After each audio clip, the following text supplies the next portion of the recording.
তৃণমূলের বিবৃতি, কিন্তু তারপরেও অবস্থানে অনড় রয়েছেন কল্যাণ বন্দ্যোপাধ্যায়। জিরো টলারেন্সের কথা বলছেন। জিরো টলারেন্সের ঘটনা ঘটার আগে না পরে এই ঘটনা আমি মানতে পারছি না।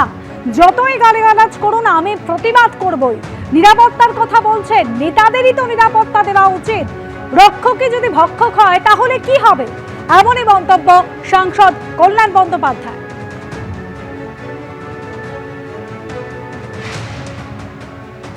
এটা তো কোনো মতেই মেনে নেওয়া যায় না। আমি তো মন থেকে মেনে নিতেই পারছি না। তাতে আমাকে জিজাই গালাগাল দিই। সিকিউরিটির কথা বলছেন, সিকিউরিটি কারা দেবে? রাজনৈতিক দলে তো আমরা রাজনৈতিক দলে যে পুরুষরা আছে তারাই তো মহিলাকে সিকিউরিটি দেবে। তার বদলে রক্ষকই যদি ভক্ষক হয়ে যায় তাহলে কি করে হবে? এই জিনিসের প্রতিবাদ আমি করবই। তাতে আমাকে কন্ডেম করুক, যা করুক, আমার কোনো অসুবিধা নেই। আমি কন্ডেম হোক, আমার কোনো অসুবিধা নেই। জিরো টলারেন্সের কথা যেটা বলছেন, সেই জিরো টলারেন্স যে সবাই বুঝছে, কিন্তু জিরো টলারেন্সটা কি ঘটনা ঘটার পরে না ঘটনা ঘটার আগে? জিরো টলারেন্সটা ঘটনা ঘটার পরে না ঘটনা ঘটার আগে? সেই জায়গাটা নেই কেন?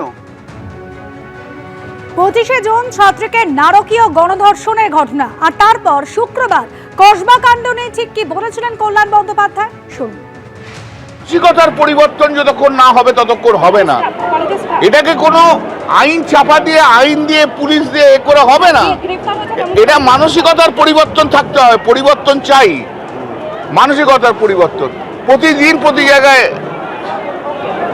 আজকে যদি স্টুডেন্টরা যদি তাদের সহপাঠিনীকে রেপ করে, এর চেয়ে দুঃখের খবর তো কিছু নেই। এটা তো প্যাথেটিক। কলেজের ভেতরে যদি করে, সেখানে পুলিশ থাকবে কলেজে? শিক্ষা প্রতিষ্ঠান, আরে ভাই, শিক্ষা প্রতিষ্ঠানে কি পুলিশ থাকবে? আপনি বলুন না। নিরাপত্তা কাকে দেবে? নিরাপত্তা তো তার সহকর্মীরা দেবে। সেখানে তো সহকর্মীরাই রেপ করছে। তাহলে অন্যায়টা কারা করছে? যারা ঘুরছে, যাদের সঙ্গে ঘুরছে তাদেরও ঠিক করা উচিত কাদের সঙ্গে ঘুরছে, কাদের সঙ্গে ঘুরছে না।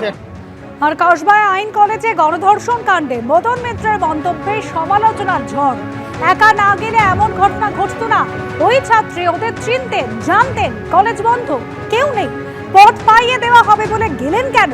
উল্টে নির্যাতিতাকে নিয়ে প্রশ্ন তুলেছেন কামারহাটির তৃণমূল বিধায়ক। তিনি বলছেন, দুর্বৃত্তরা পরিস্থিতির সুযোগ নিয়েছে। ছাত্রী একা গেলেন কেন? কাউকে জানিয়ে যেতে পারতেন। এমনকি অন্য মেয়েদেরও এর থেকে শিক্ষা নেওয়া উচিত। এমন ক্ষেত্রে তৃণমূলের পার্টি অফিসে জানান, আমাদের কর্মীরা নিরাপত্তা দেবে, অর্থাৎ তৃণমূলের কর্মীরা নিরাপত্তা দেবে। কসবায় গণধর্ষণ কাণ্ডে এমনই মন্তব্য করেছিলেন তৃণমূল বিধায়ক মদন মিত্র। আপনি তো ওদের চিনতেন, আপনি জানতেন যে আজকে কলেজ বন্ধ, পরীক্ষা চলছে, কেউ নেই। আপনাকে বলেছে মেয়েদের বিভাগের সাধারণ সম্পাদক করবে। এইটা হওয়ার জন্য আপনি গেলেন কেন? আপনি গেলেন যখন আপনার 4টে বন্ধু নিয়ে গেলেন না কেন? আপনার মা বাবাকে নিলেন না কেন? আমাদের পার্টির অন্যান্য কর্মীকে জানিয়ে গেলেন না কেন? একদম একা, কলেজটা পুরো ফাঁকা, আপনি চলে গেলেন। দুর্বৃত্তরা এই সুযোগের অ্যাডভান্টেজ নিল। আপনি বলেছেন যে আপনি একদম মূর্ছিত হয়ে শুয়ে পড়েছিলেন এবং আপনি বুঝতে পেরেছেন যে আপনাকে বারবার ধর্ষণ করা হয়েছে। তা আপনি যদি, এবং আপনি বলছেন যে বয়ফ্রেন্ডকে খুন করবে, তো এত কিছু যখন আপনি আগে থেকে জানতেন এবং এদের চরিত্র সম্পর্কে আপনি অবহিত ছিলেন, আপনার কলেজের পাস আউট, আমার মনে হয় এই ঘটনা থেকে অন্যান্য মেয়েরাও সিদ্ধান্ত নেবে, কেউ কখনো আলাদাভাবে কোথাও ডাকলে যাবেন না।